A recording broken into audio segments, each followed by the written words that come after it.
This is Network 18. And you are watching CNBC TV 18.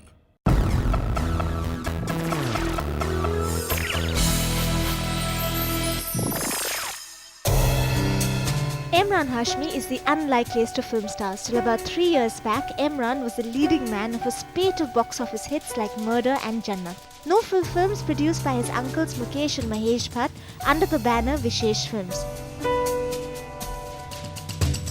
The films had the formula down packed: good music, pacey plots, and are forever ready to pucker up and kiss Emraan.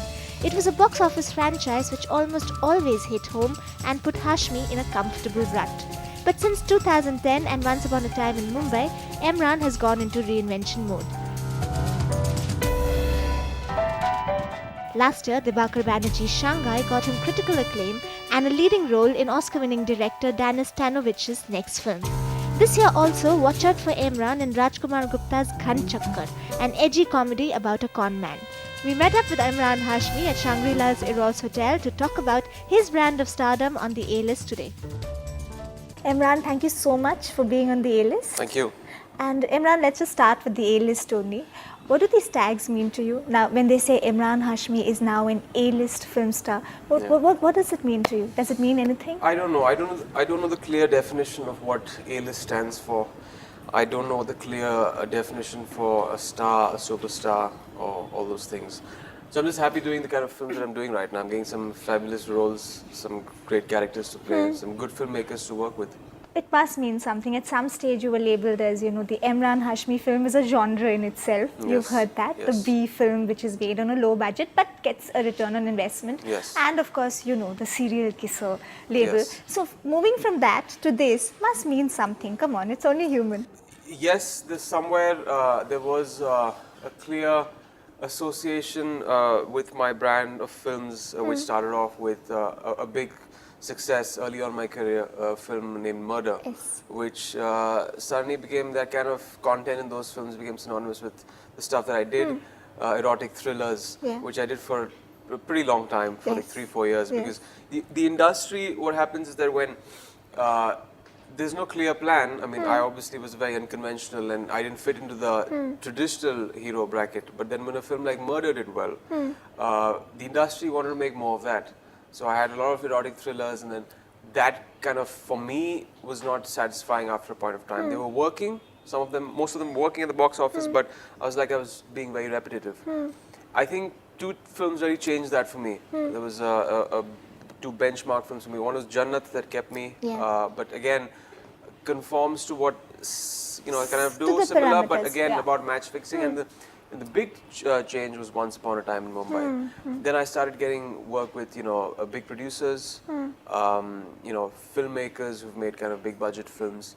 So that was a huge change for me. I just remember this story, and it was in an old interview of yours where your cousin Mohit Suri said that at one point you didn't want to do a film like Wo Lamhe because you felt it was too arty or too artsy or not commercial enough. So, and then you did Shanghai last year. So how did your priorities as an actor change? Was it because of this feeling of being... No, Wo Lamhe was not just because it was more of an artistic film and less commercial. That's never the case. I mean, I did Shanghai purely on the script. So, yes, there is the traditional Emraan Hashmi films which have, the songs and obviously, the cliches of my films that kind of work with the masses. But at the same time, if Shanghai comes to me again, I probably would not put on that much weight for another role because it took me a lot of time to shed that. But I definitely would do another film like that.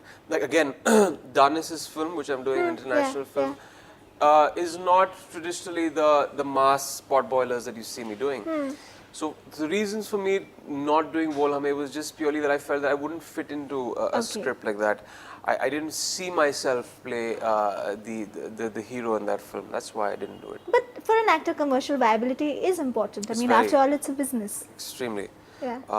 It's everything. If you don't have box office success, then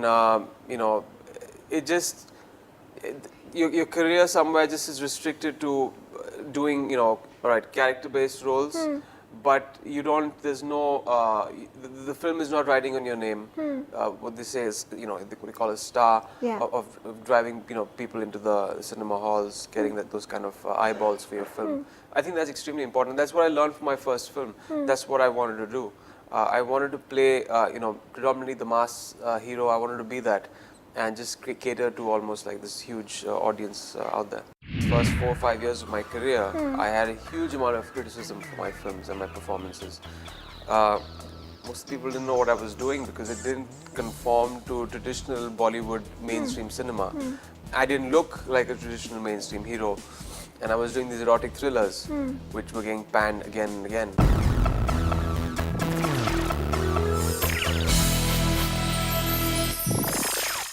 I think your uncle Mahesh Bhatt Yes. was quoted as saying that, after Shanghai, Imran will realize what I felt after I made Saransh. So you get your artistic fulfillment, but he said Shanghai is your Saransh. Do you agree? You see, you do films with a certain intention. I knew a Shanghai wouldn't do a business of probably a Jannat or a murder. I was prepared for that. Hadn't had this, this false notion that probably it might open up to those numbers. The reason I did a Shanghai was trying out something new, telling the audience that, hey, I can do this also. You've seen me do this. I can act in this character. I can completely transform if I have to. That's where it gave a very clear and very distinctive brand positioning to me, that I could do this also, which is extremely important. In my career, if I do a murder, I have to do a film like Shanghai. I want to cater to different classes of audience. Like Shanghai has a very distinctive audience. It doesn't have a mass audience. Your masses won't come and watch Shanghai. It's a story, it's probably a depressing story about your country. It's what they see every day in their everyday lives. They don't want to be reminded of that in the cinema hall. They want to escape. So if they want to escape, I have a film like Murder for them, But at the same time, if there's something socially relevant, that probably could, that's why I did. Were you telling the audience, or were you telling the critics as well? No, it was not so much the critics. It Okay. was not. You see, I understand. For me, critics, it's one person's opinion about a film. Okay. I Purely sometimes- subjective. I take that constructively sometimes. Sometimes probably I might not read reviews religiously after every release. I don't go through every review and see what someone has said about my performance. No. Probably I would sometimes, but I don't take it to heart if sometimes sometimes they get personal about things. And that's all right. I mean, it's their job. They have to sometimes, I don't know, sometimes they feel that they have to rip films apart, but that's not one of the reasons why a film, if sometimes they've actually panned my films, the films have gone out to be huge blockbusters. Okay. Sometimes I'm happy they pan my films, because they become blockbusters at the box office. But when as an actor, because actors are sensitive, that's part of their craft, you have to be sensitive, you can't be insular. When do you become immune maybe to criticism? Is there any point where you become immune to criticism? I was always immune to it. Always? I'm better off, I somehow I work better when there is an environment where I know, I'm very critical of myself also. Okay. So I'm fine with that. And if I wasn't okay with criticism, if it would make me crumble, and the first 4 or 5 years of my career, I had a huge amount of criticism for my films and my performances. Most people didn't know what I was doing because it didn't conform to traditional Bollywood mainstream cinema. I didn't look like a traditional mainstream hero, and I was doing these erotic thrillers, which were getting panned again and again. And then I'm not a over theatrical actor, right? Yeah. Most of our actors, 90% of them, need to always do something in a scene, right? And overdo it. I mean, if you have to cry on screen, it's probably 5 decibels higher than how you would normally would. So I wanted to be a naturalistic performer, and probably some critics who noticed that, who are not, who probably had seen cinema like that, who have seen actors play out parts like that, probably understood what I was doing. But most of them who are used to traditional Bollywood films probably were like, he doesn't know how to act. But I mean, it just happened to you? You stumbled upon it? Like your career plan? Is there a career plan, or do things just happen to you? It's the most bizarre thing how it's reached to this point. It's It's a blur. I don't know how it all happened. I don't know how it came about. It was a complete U-turn in my life. I never wanted to be an actor. Actually, this is what I was telling Danis Tanovic. Yeah. He came to my house, and I was like, this is bizarre because 12 years ago, or 15 years, whenever the Oscars were there, I was vouching. I was in college. I was vouching for my country to win. Lagan, yes. And your film wins it. Yeah. And I kind of cursed you. And I never wanted to be. I never thought I would ever be an actor. And then suddenly, 15 years later, you ring my doorbell and you've got me a film, and I'm doing your film. This is really bizarre. I could have ever thought my wildest dreams, because I never thought of becoming an actor. This is like, it's a long shot. It's the most bizarre thing. Would you have signed on with him irrespective of the script, or was the script very important? Yeah, of course. Irrespective. Irrespective. Of the Doesn't script. matter what he Doesn't does. matter. Some filmmakers, you got to do that. Sometimes it's you they're going to make something special with the body of work that they've done, and it's just the experience. And working with someone like that, or even at home, back home, working in a Vishal film, or working with Dibakar, or working with Tanovic, who has a different sensibility. Yeah. What does that do to your craft as an actor? You said you're a naturalistic actor. Are there things you have to unlearn because you have worked in Bollywood for very long? What does it do to you? It just gives you a new perspective to films, and when you come back to doing a mainstream film, you get that along with it, and it helps. It's something new, kind of turns. There's something different kind of comes about when you do a film with a film like a Shanghai, or working with Dibakar, Vishal Bhardwaj. Working with Danis was a real eye opener for me, because I would imagine someone who's won so many awards. His first film is the most awarded film for a first film director. I think it won some 40 awards, including the Oscar. I would imagine he'd be very controlling on a film set. He's not. He completely lets you interpret the character, and he can always adapt to what you're doing on the set and change things. If he feels you're going in the right direction, if you're adding to the script and doing something different and better for the script, he'll let you go with the flow, and will kind of bring about the changes subsequently in the script. How are you choosing your films now? It has to come down to having a good story. That's the starting point for every film. And of course, the director has to be able to interpret that on screen, and you have to somewhere connect with what he's doing. Because if you guys on two different wavelengths, then probably it'll be a mess.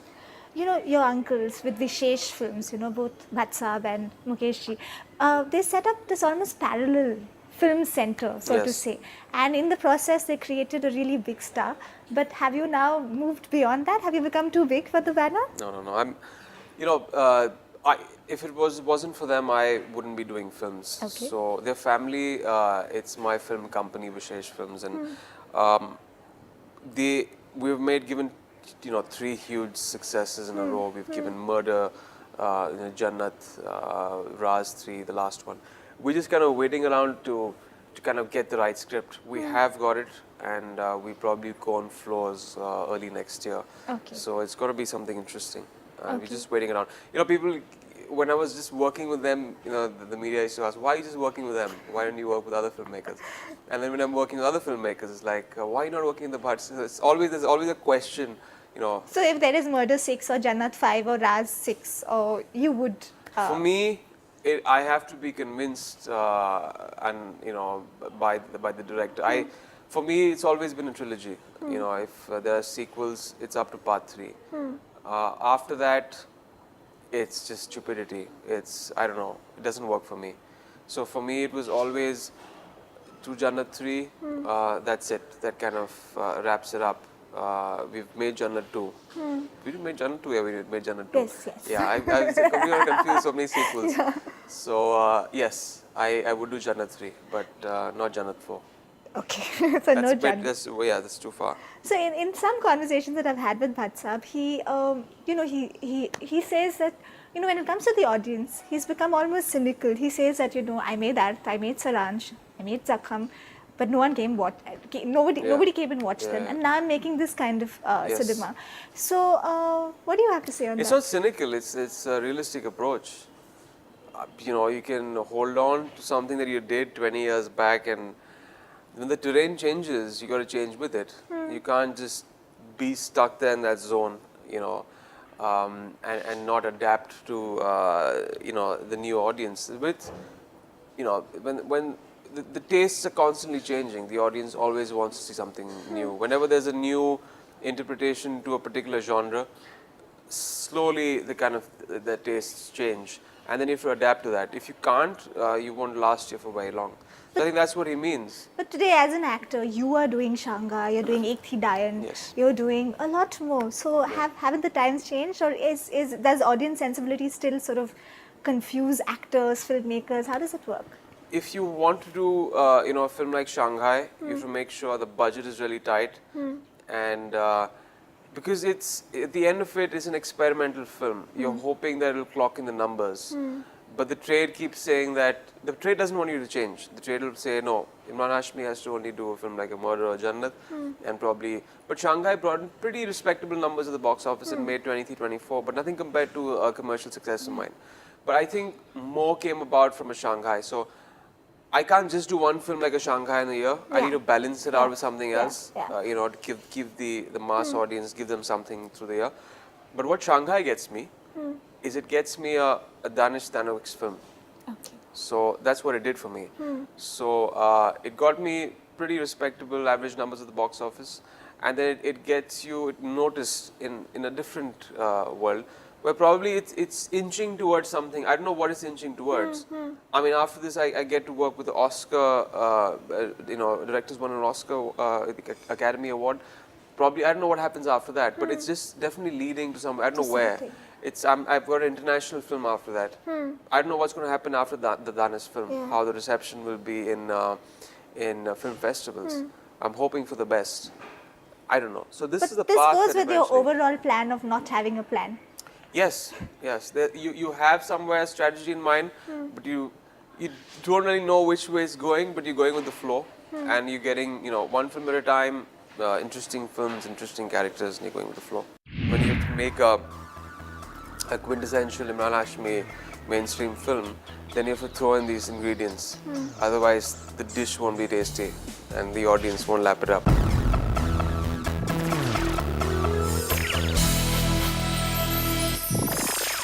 How much of an industry insider are you? I'm not. I'm an outsider. Okay. I'm a complete outsider because, again, because of my upbringing, because of the environment, I was not ever exposed to Bollywood culture.